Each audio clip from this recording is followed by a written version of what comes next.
I'm going to pick, as a Belgian, Remco Evenepoel to win, to do the double again, world champion time trial and road race. He's plus 350. I think he's in great shape. He has a great team. He's the only leader of the Belgian team, which is obviously good for Remco. And I think that on this parcours, the climbs are not long enough for Pogačar to really put Remco in problems.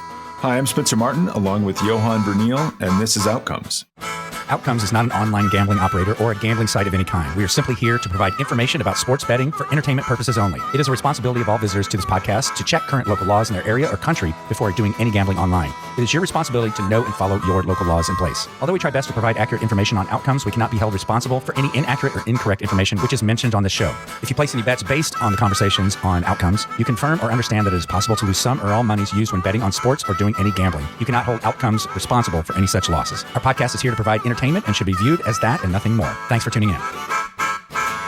Everybody, welcome back to Outcomes. We are predicting the World Road Race Championships. We'll do the men's first, which is on Sunday, and then we'll get into the women's, which is tomorrow. On Saturday, the men's race is long, 274 kilometers, quite a bit of climbing. Johan and I were just debating between 4,200 meters or 4,500 meters of climbing. We're not quite sure. Both are quite a bit.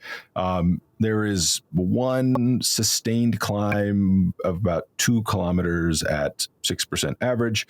It starts outside of Zürich, comes in, does a loop, goes through the city center of Zürich, and then goes up into the mountains outside the city, and then comes back down. They do that over and over again 7 times. Johan, I'll list off the favorites from Unibet in Europe and then actually the U.S. books. The only U.S. book I could find it on was BetMGM, so that's the one I'm using today. But I'll list off the favorites, and then you can tell me who you think is going to win and how this is going to play out. Tadej Pogačar is the big favorite at minus 143. Remco Evenepoel at plus 350. Mathieu van der Poel at plus 650. Mark Hirschi at plus 1400. Matteo Jorgensen at plus 3300. Primož Roglic at plus 3,300, Julian Alaphilippe plus 4,000, Mads Pedersen plus 4,000. It goes on and on. We'll discuss if we need to call other ones out. But how do you think this is going to play out, Johan, and who do you think is going to win? Yeah, well, as you said, Spencer, Pogačar is the big favorite. Negative odds for a one-day race. It's you don't see that very often. So logically, he should win this. I'm not going to pick him because it's a one-day race. Tactics can come into place. And being the big favorite, such a heavy favorite for a one-day race, it's not easy to win. You really have to be a lot stronger than everybody else. He is very strong, but there's other riders who are in great shape also. I'm going to pick, as a Belgian, Remco Evenepoel to win, to do the double again, world champion time trial and road race. He's plus 350. I think he's in great shape. He has a great team. He's the only leader of the Belgian team, which is obviously good for Remco. And I think that on this parcours, the climbs are not long enough for Pogačar to really put Remco in problems. I could also see a scenario, for example, where Pogačar is so supervised that he has to do all the work, close all the gaps, that Remco could eventually take advantage of that with an attack or a counter-attack. So Remco Evenepoel as plus 350 is my favorite to win the World Championships on Sunday. Yeah, I could see it. I could see he's plus 350. Pogačar's negative, minus 143. And we'll get into this a little bit more later. I think the winner comes from one of Pogačar, Evenepoel, Van der Poel.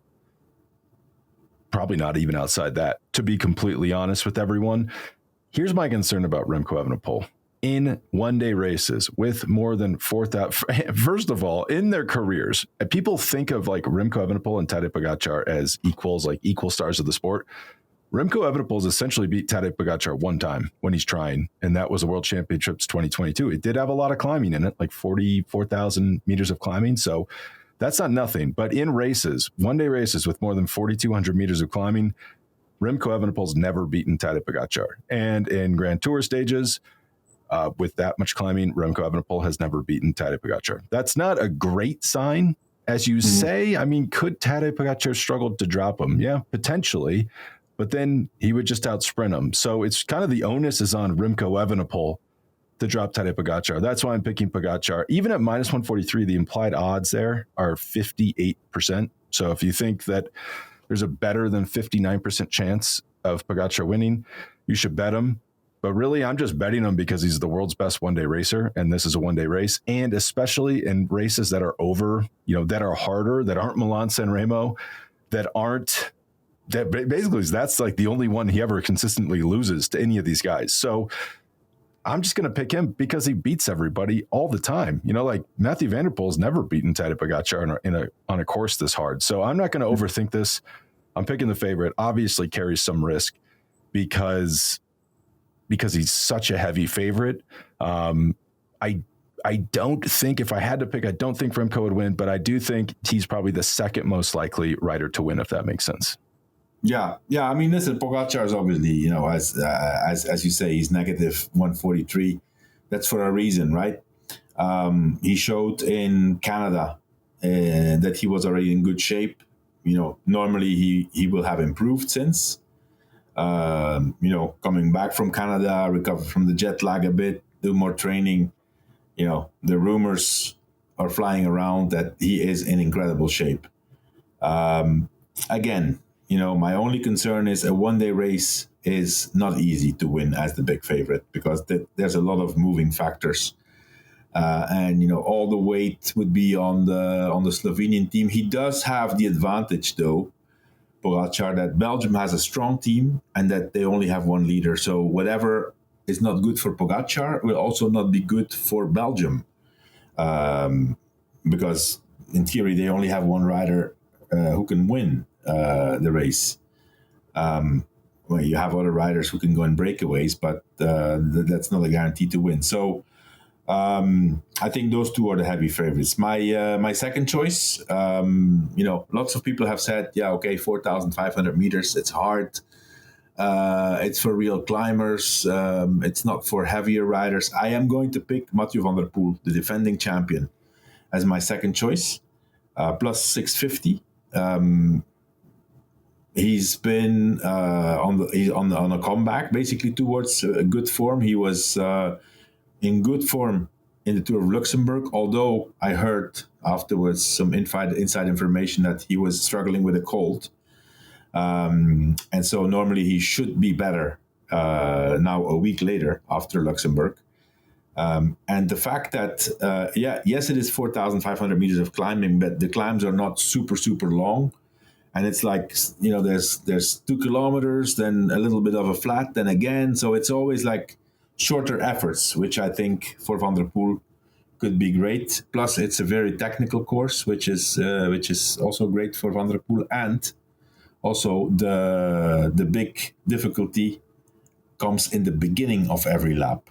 Once they're at the top, it's still quite a while to the finish.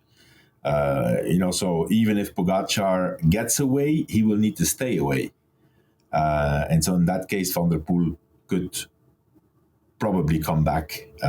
Although, we have seen now in the junior races and in the under 23 races on that course that it's at the end it's one by one they come in. So 275 kilometers. I think that's the big difference, right? With the professionals, the elite, is the distance compared to any other race. I mean, 275 kilometers on this course, it's brutal. They're going to be creeping to the finish at the end. But so Mathieu van der Poel will be my second choice at 650. I mean, one big thing going for Van der Poel, other than that he's incredible and very talented, is the downhill. If it's technical downhill, let's even say it's raining, he's going to be able to make up ground and potentially even rest. It's not going to rain on Sunday. Lock it in. No chance. The weather says no rain currently, so we might not get rain. Yeah. But that repeated downhill will help him. The one thing that, and we'll only know after the race, also that downhill is not great for Remco. Another thing we will only know this after the race. Like, would you have said Glasgow was a hard course? I wouldn't have when I looked at it. And these World Championships courses, something about the circuit, they get raced so hard and they're so selective, like for reasons that aren't completely clear to me. But as you say, they're not crazy long climbs. Like if Van der Poel was going to win a course with a lot of elevation gain, this is the one, because as you say, it's kind of stair-steppy.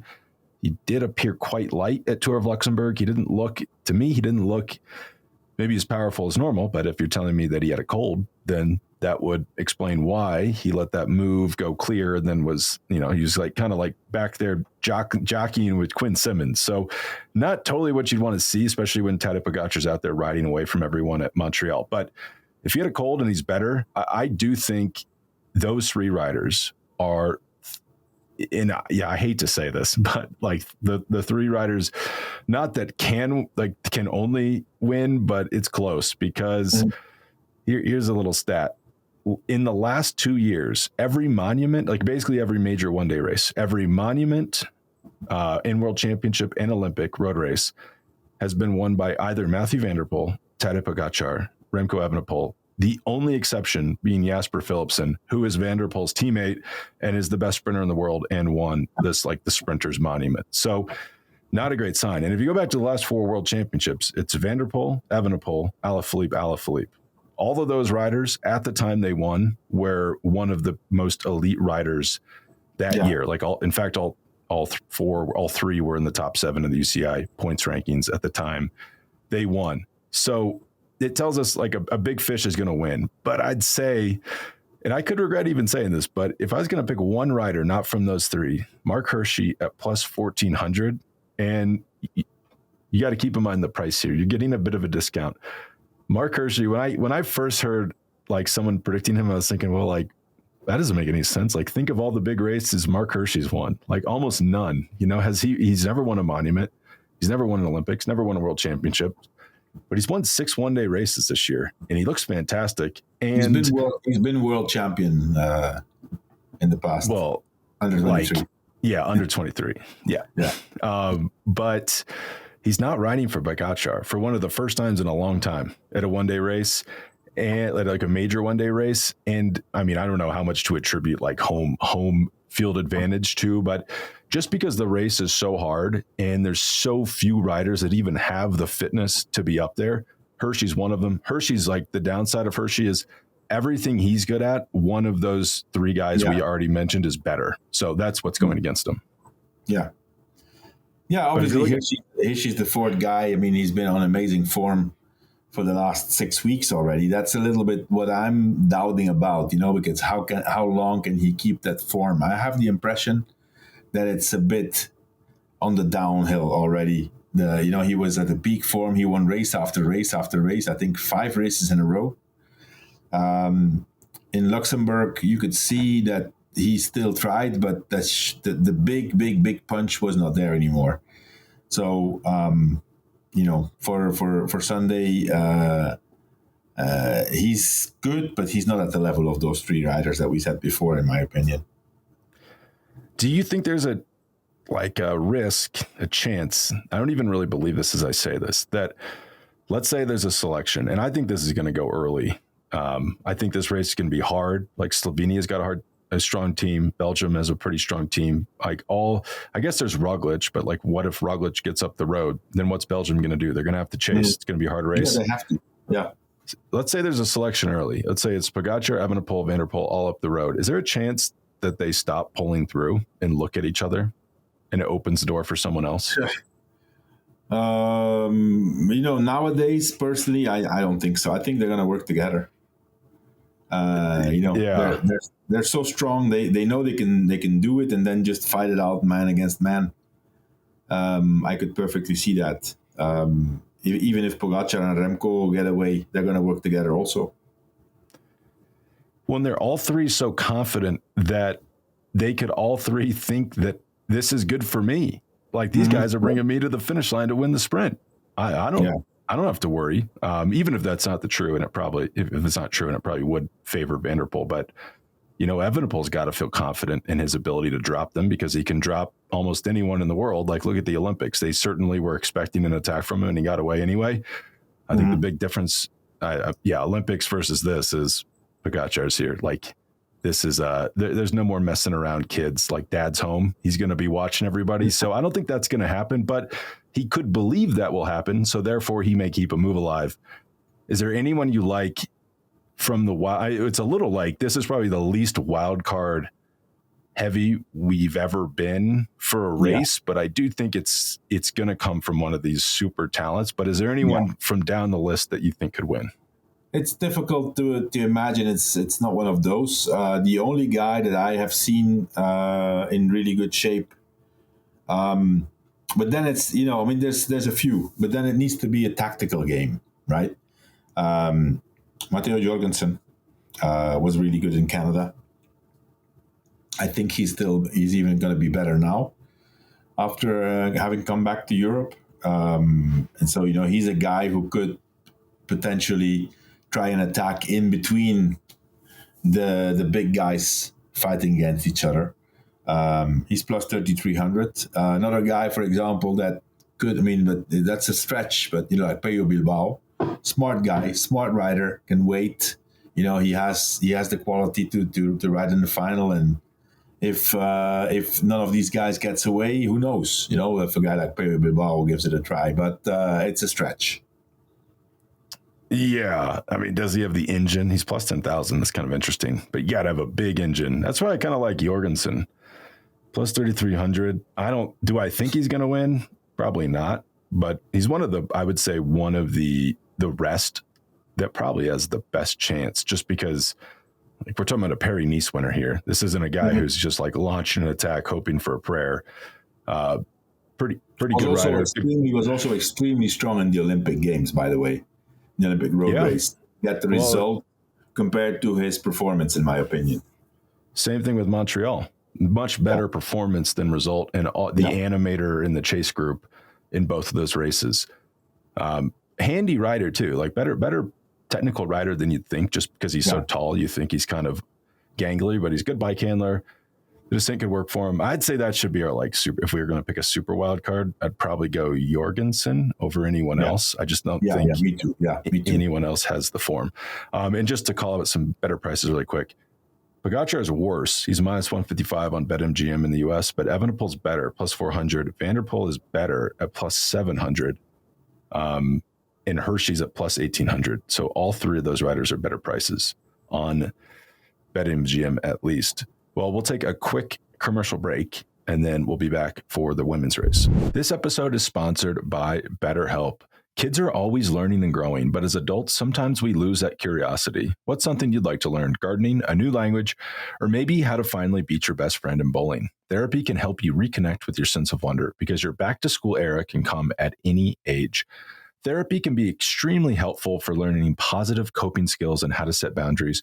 It can empower you to be the best version of yourself. It isn't just for those who've experienced major trauma.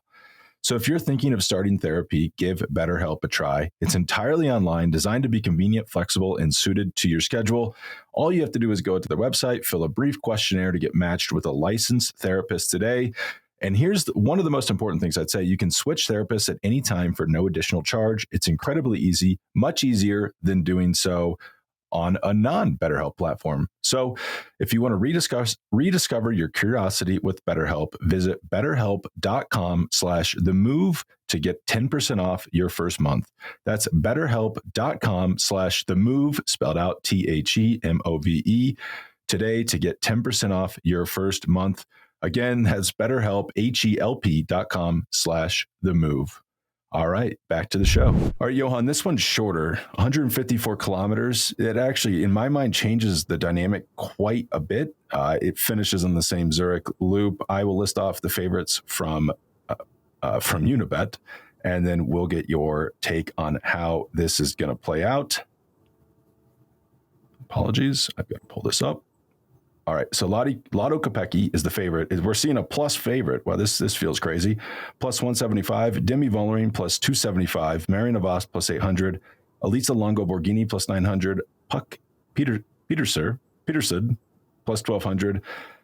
Kasia Nuadoma plus 1,400. Kristen Faulkner, Olympic champion, plus 1,800. I don't know if we need to go further, but we'll talk about it. How do you think this is going to play out, and who do you think is going to win? I think the same way, Spencer. 154 kilometers. I mean, it is long for a women's race. 2,300 meters of climbing. Added factor is that the women's race is tomorrow, Saturday, and it is going to be miserable weather. Rain and around 10 degrees, not higher than 10 degrees. That's really bad. For that reason, I would say Vollering is probably the best rider, but Lotto Kopecky, in my opinion, is the big favorite, the defending champion. This is a course that she can handle. Plus 175, and on top of that, if it's bad weather, I think it's in her advantage. So Lotto Kopecky is my favorite to win the race. Yeah, I mean, I'm now like self-conscious. I think we picked the same riders for the Olympics. I feel like women's cycling is in flux, and this won't be the case for maybe even another year. It's hard to go past Demi Vollering in second. She's plus 275. I mean, you mentioned in our pre-record that her time trial was really good, so she must be on good form. Kopecky lives in Switzerland, by the way. Local. Yeah, local. And again, who knows if this helps, but I like to believe it does. She probably does. Like, if they were even odds, you'd pick Kopecky. Like, the course is probably better for her. But Vollering, I mean, she's strong. It's a hard course. It's going to be selective, so it's hard to rule her out at all. So I'm going to pick Kopecky or Vollering at plus 275.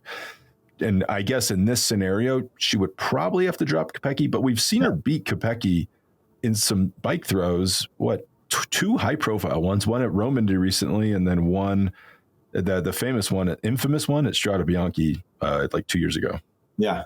No, I think those are the two big favorites, and then the third one, in my opinion, is the long-lasting Marianne Vos. She's plus 800. She has shown in the Olympic road race that she still has it. She was up there until the very final. She got a third. She got a bronze medal, I guess, right? Or no, she was second. And Kopecky third. Yeah.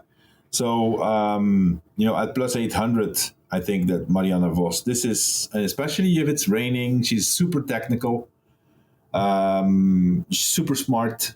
Knows how to race, so I think we should consider her as an outside favorite, but at plus 800 it's too interesting to not give it a try.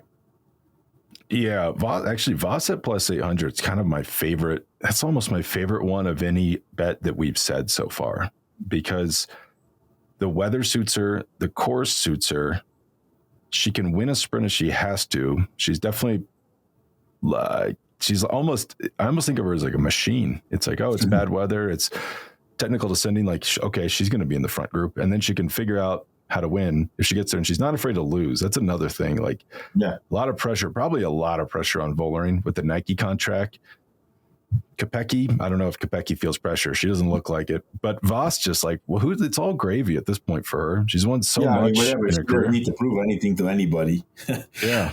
So if she's 10th, it's going to say, okay. If she's 5th, they're going to see great. I mean, if she wins, it's going to be amazing. Yeah. And you can't, I don't know. I do think that matters to some extent, but should we do another wild card or just do one wild card for the women's? Well, I think the other one, Spencer, that we should consider is Pak Pietersen, plus 1,200, young rider. She's won a stage in the Tour, did great in the Tour de France, actually. Just recently won the World Championships, right? Mountain bike, I guess. Yeah. Yes. Yeah. Young rider, big engine. Why not? Yeah, I think she's kind of a star of the future. There's no time like the present. So, and she's a very good bike handler. And that can't be the importance of that can't be And then overstated. another rider that I'm curious to see, I mean, not going to bet on it, but Pauline Ferrand-Prévot is doing the World Championships on the road, like straight from mountain biking. So she's now retired from mountain biking and straight to the road race because her big goal is the Tour de France next year. This is also a course that would suit her, but I'm afraid it's going to be a bit too much. I mean, to make that switch from a complete exclusive mountain biker to a road racer, that would have worked in women's cycling a decade ago, but not anymore. Now the level of the women is so high that I don't see that. I don't see that happening. Yeah, it's the same way I feel about Pidcock. Is like, in theory, I think he could win, but I don't think you can't be switching back and forth. No, between mountain bike. It's just like not going to work. So next year, Prévot, I would like, if Pidcock focused on road cycling, I would love him on this type of course, but I just don't think either rider is dialed in enough. I assume we shouldn't do head to heads, right? That feels like a crazy thing to do. Yeah, because like what happens is, like, think of Glasgow, like Evenepoel's out of the mix and then he basically just sits up. So if you would have had Evenepoel over Bilbao on the race of Sunday, Spencer, I don't expect there to be a lot of riders at the finish line. This is possible that it's one of those races we see 35, 40 riders finishing. Oh yeah, max. Yeah, I agree. Because you think about you're going by your hotel. Yeah. 7-8 times, like, no thanks. You're just gonna jump off the bike. You're right, there's not going to be very many finishers. I'd assume they score that, like, even let's say you did Van der Poel versus Matthews, both DNF, one is dropped before the other. I'm pretty sure that's just a push and you don't win the bet. So you're kind of deploying capital that you could use to do other things because it's just going to be a push bet. Anyone not probably in the contest for the top 10 will probably consider dropping out. Yeah, well, yeah, or sometimes riders of these, non-traditional cycling countries, they keep going just for the mere merit of finishing the World Championships, But I guess there's gonna be a time limit also, so we don't know what's gonna happen there. But I don't expect there to be many riders at the finish. Yeah, you could get real far off the back real fast, probably, on a circuit like this, if you're not in there. Well, do you have anything else to share, Johan, before we get going? No, that's it for me for today. All right, enjoy your riding, enjoy your trip on your fancy yacht, and I assume you'll be back after the race on Sunday to break it down. Absolutely. All right, talk to you soon. Okay, bye. Thanks, Spencer.